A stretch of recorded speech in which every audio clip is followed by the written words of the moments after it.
Welcome everyone to another workshop here at the Test Camp. This is English Language Arts, and we're going to discuss how learning and practicing test skills will empower your test confidence. Now, those of you joining us live online, we'd love to have you here in person, but of course, you're welcome to contribute your comments anytime, and we'll include as many as possible in the discussions. If you're joining us on demand directly through the Test Camp YouTube channel, well, you have an advantage, because of course you can pause or restart or replay that video anytime. Again, this workshop is designed to discuss English and English language and arts tests like you see here. Now everyone here, you're probably going to take one of these tests. You have this scheduled. All right, very good. The test names and formats might be different. However, the knowledge and skills being tested are the same. More on that in just a minute. You likely know that around here, our motto is prepare, practice, perform. Everyone who successfully completed the training has passed their test. And that's because test taking is a skill which requires practice. And this is the place people come to learn and practice their test skills. To prepare here at the Test Camp then means to understand yourself. It's an honest assessment of how well you know the test content and your testing skills. We start by learning the blueprint. Those of you who participated in the teacher career workshops know that the blueprint provides all the information you need to fully understand a test. Now, how many here have participated in either of these workshops, or you watched them on demand? Can you see? Okay, a couple of us have done. Very good. Well, assessing your knowledge of the blueprint, that can be a first indicator of how well you're going to perform on the test, right? You'll know the content and you'll also know the rules. All right, and that can lead to what we call my study plan. Making a schedule that includes reviewing and studying the test content and a guide through the testing skills training. So here's an overview of the English test used in many states like Florida. Notice there are 72 multiple choice questions, and the allotted time for that part of the test is 90 minutes. There's also an essay, and the allotted time is 60 minutes. And we'll discuss the essay a little bit later in the workshop. The English Language Arts tests, also used in many states, have different names, like this one, for example, called Content Knowledge. This test has 130 questions combined into a single 150-minute test. The first step to prepare for these tests is to identify what types of questions you can expect. Not the question format, we just talked about that. We're going to identify the competencies on which test questions are built, the knowledge and skills to be tested. English Language Arts tests are built on 6 competencies, and we provide quizzes here at the Test Camp for each competency so that you can determine which area you might need to review or study. So how many of the 6 do you think you can identify? We're going to work on this together at the tables. I'm going to get you started. The first competency is reading. A professional teacher is expected to know the stages of reading development. And this is required of all professionals now in every subject and at every grade level. Now, why do you think that's important? Can anybody say why in every subject at every grade level? Yeah, over here. I'm going to repeat your answer for those listening on the video. Yes, I agree. There are likely reading assignments in every grade level, right? And in every subject. So the professional teacher is expected to choose assignments that are appropriate for their students at all grade levels. Okay, so it's your turn to identify the other competencies. We'll return as a group in a couple of minutes and we'll compare our lists. Hey, for those of you joining us today live online, share your thoughts and we'll include them in the discussion.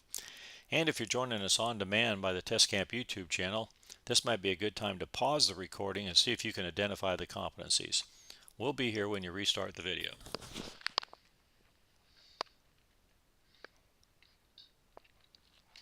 All right, everyone, back up here. Are we ready to go? Let's compare our list. The second competency then is literature. Let's see if your group had this. This basically means literary devices. It's not like reading literature, it's literary devices. Did anybody discuss literary devices? A couple groups, okay, good. Let's see if you discuss this third competency, writing.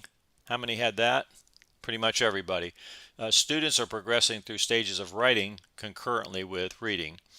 Any groups discussed this one, communication? Okay, well, let me tell you what it is. Maybe you did talk about it. The professional teacher is able to communicate, it says here in the test information guide, in a way understood by the students. Examples are giving directions, modeling good listening. Okay, so you did have some of these. Okay. All right, any others? What else would we say? Communication. Well, we'll get to some more of those in just a minute. Let's move on to the fifth competency, which is research. Okay. And what are we talking about there? That's things like citations, plagiarism, that sort of thing. We'll talk more about it in just a moment. And then on to teaching. That's the sixth competency. All right, the questions are built on teaching too. So how did you do with your list? Pretty good? All right, let's go up there and start with reading. We'll look at some sample questions and we'll see just where everybody maybe stands on this. Here's the first sample question, but first, before, I'd like to see how many honest folks we have. Who's starting to read up here? How many people we have? Raise your hand there. How about down here? Is this where you start? Yeah, well, of course, we're going to suggest here that you start down here in the answer set. And we've talked about this in the other workshops, why. Helps you focus, helps you look for that competency instead of just fishing for an answer. Okay. So is this going to be a reading question? How about this next one here?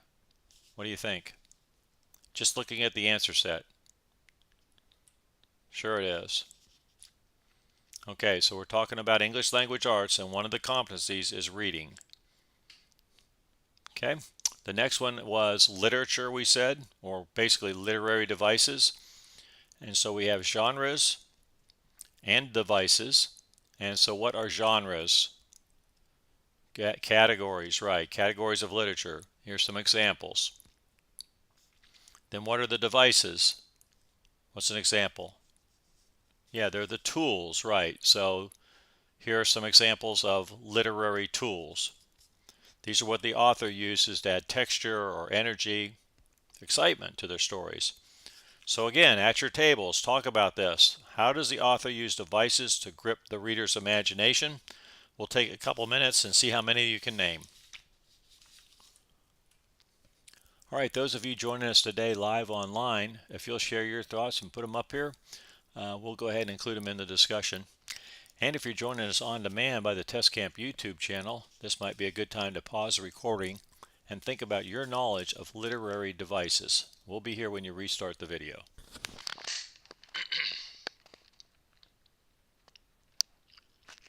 All right, starting right down here, other literary devices, personification.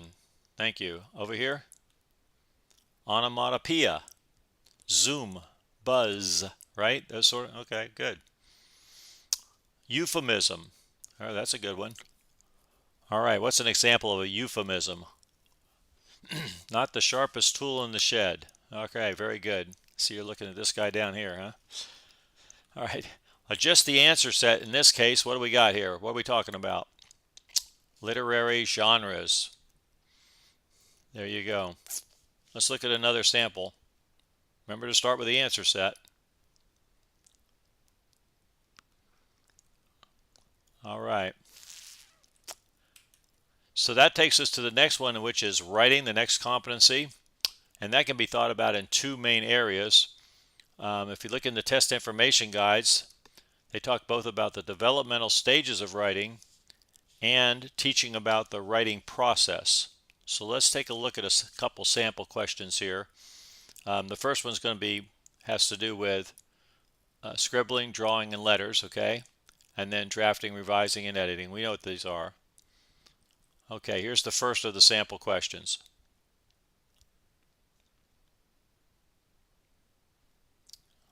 All right. And you notice on this one, it's a little bit different format. That takes us to, is it the fourth competency? Yes, communication. Three main skill sets here also.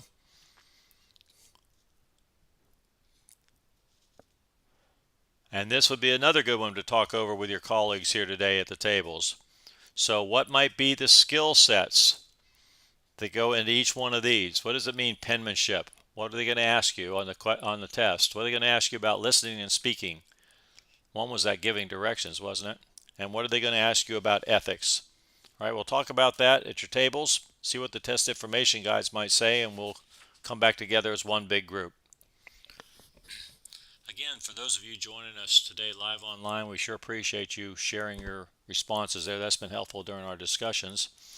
And if you're joining us on demand, this is another opportunity for you to pause the recording and think about how these communication questions might appear on the test. We'll be here when you restart the video.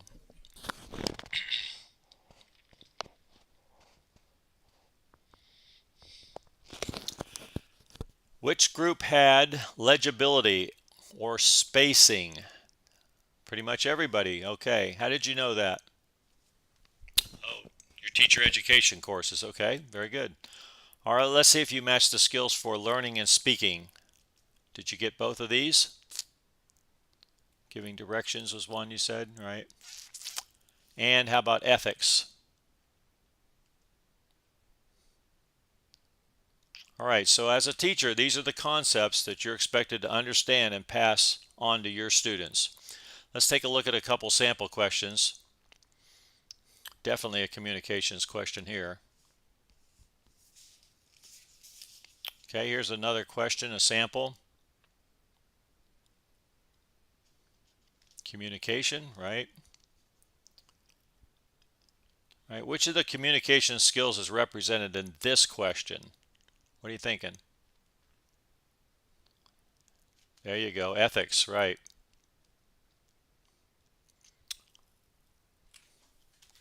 All right, I think that takes us to the fifth competency. Let's look and see here. Yes, it is. The fifth competency is research. Now, this might not show up on every test. Still good to know. Have this in your back pocket. Even if it's not on your test, it's something professional teachers need to know about. So it's determining the type of sources, conducting searches for the proper use of citations. Okay, let's give this a try.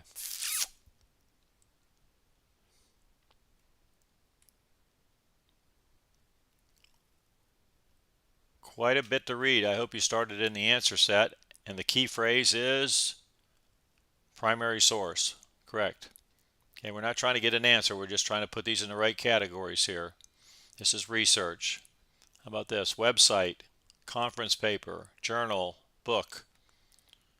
Now let's see what's being asked up at the top.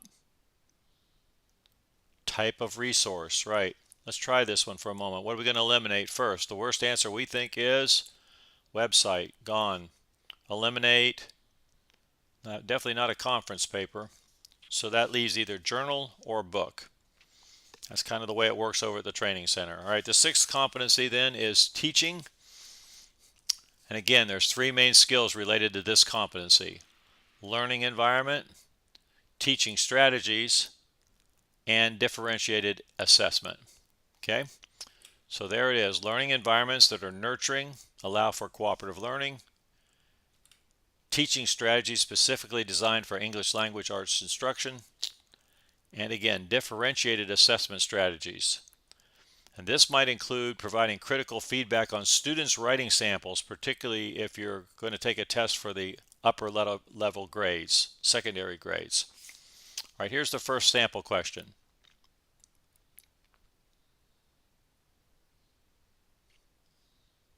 All right, another sample.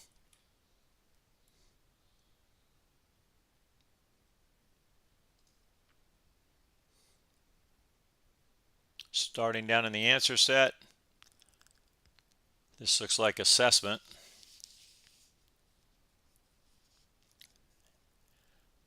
And I think we have one more. Right, also assessment. So again, assessment questions, especially for upper grades tests, will probably test your knowledge of providing critical feedback on writing samples. Okay, and there's a lot more to be said about that over in the training center. So that's an overview of the 6 competencies used by test writers to create English language arts tests. Again, note that in some states and on some tests, teaching also includes responses about writing, as we just mentioned a couple times here. All right, and I'll remember too that you may have to write an essay, so be sure to check your test information guide in your area. Now, what's a reasonable goal for a grade on a standardized test? What do you think is a percent to pass? Well, here at the test camp, you know that the required percent to pass is 80% on all the exercises, quizzes, and tests. And that's a bit higher than most pass-fail standardized tests. In Florida, for example, the percent to pass on these tests is currently less than 75%. And they change, so it's common for the requirements to change and, of course, be different in every state. On the Florida test, there was a set of, 130, so you would need about 100 out of the 130. On that other test, what was it, 72? So I think if you do that math, you probably need about 55 or so. 55 out of 72. And that's good to know because this is not, you want to perform your best on the test. However, you're not required to make a perfect score. This is pass-fail. You just need to get enough to pass. All right, so if you were facing a test this year, let's look at this differently. And the entire test was based on only one competency. Which would you choose? If they gave you your choice, like you're taking a test tomorrow, do you have a stronger area? Do you have a more challenging area?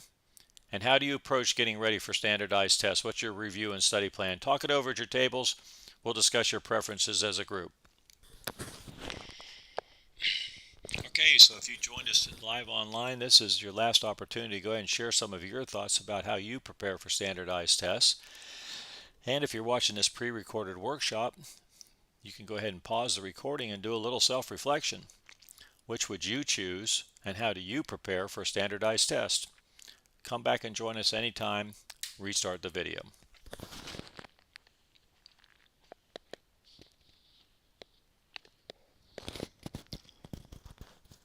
Let's go. All right, so we had some up here. We had some interesting discussion about the strategies to review and study for a standardized test. We've talked about this in the other workshops. There's just really no one right way. Everyone has their own personal approach. However, we do agree that there is a need probably to go back and look, review, or study for this. This workshop's just not enough. It's a beginning for how to prepare for the test. I hope you've got something out of this today. Did you? Got a little bit of knowledge about this? Thank you. Talked about some strategies. But another way to prepare is to select the tools or the resources you might need. So you can expect to see this sign along the pathways over in the test skills training areas. Now, these are from the people who've gone before you. We post their messages. They're usually encouraging messages. In this case, the message is to avoid spending your time and money on expensive resources that you just don't need. Commercial webinars are a good example. Avoid paying for free test information is what they're telling us. Avoid paying for strategies that you can get for free like we talked here today. You just don't need to go into your pocket for that. Expensive tutors and tutoring companies are out there. That might be an option for more challenging tests, but not on this one. This only goes up through 8th grade curriculum. Overpriced study guides are also sold for profit. If you like a study guide, that's fine, but many are available either free or they're very inexpensive. We'll talk about that in just a moment. And a more effective and inexpensive resource is textbooks. That's what they're recommending. Now that you know the competencies being tested, textbooks is where they say is the best place to go and review and study the test content. Now over in the training center, there is an area called My Resources. That's where you're going to find the most popular and up-to-date resources. And again, many are either free or very inexpensive. And you can see there, look at the used copies for the study guides, usually about $15. Yes, ma'am, go ahead and I'll repeat it for the people listening. Yes, those are links to online links. Yeah, that probably is Amazon. Sure is. Okay. So again, their suggestion is instead of investing time and money on resources, invest in yourself. Practice your test skills. You can expect to gain confidence. You can expect to gain personal independence, they say.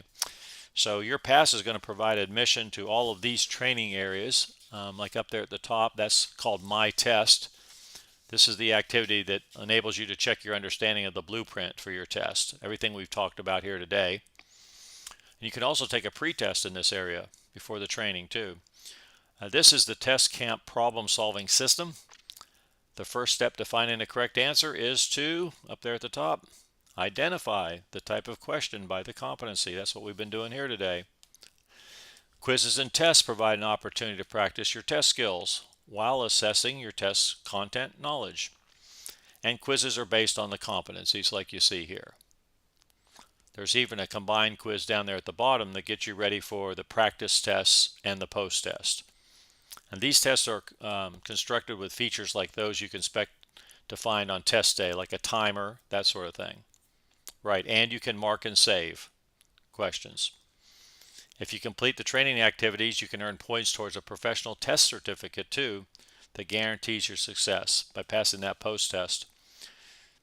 So then you can expect to perform with confidence, the confidence that comes from knowledge and skills earned during the training. So let's go ahead and head on over there. There's no better time than now to empower your test confidence.